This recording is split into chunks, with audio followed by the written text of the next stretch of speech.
तुळशी विवाह का करतात हे माहीत आहे का? पौराणिक कथेनुसार पूर्वी जालंधर नावाचा एक राक्षस होता. त्याची पत्नी वृंदा अत्यंत प्रतिव्रता आणि भक्त होती. तिच्या प्रतिव्रतेच्या शक्तीनं जालंधराला कोणी पराभूत करू शकत नव्हते. भगवान विष्णूने जगाचे रक्षण करण्यासाठी जालंधराचा वध करण्याचा निर्णय घेतला. वृंदेच्या प्रतिव्रतेचा नाश करण्यासाठी विष्णूने जालंधराचे रूप धारण केले आणि वृंदेची परीक्षा घेतली. सत्य कळल्यावर वृंदेला खूप दुःख झाले. तिने विष्णूला शाप दिला की तू माझ्यासारखा पाषाण बनशील.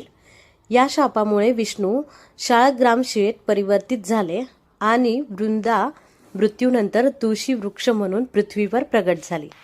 नंतर भगवान विष्णूंनी तुळशीशी विवाह केला आणि तेव्हापासून हा दिवस तुळशी विवाह म्हणून साजरा करू लागले. तुळशी विवाह म्हणजे फक्त एक सण नाही, तर देव आणि भक्त यांच्यातील प्रेमाचं बंधन आहे. तुम्हीही या दिवशी तुळशीचं लग्न लावतात का? कमेंट करून नक्की सांगा.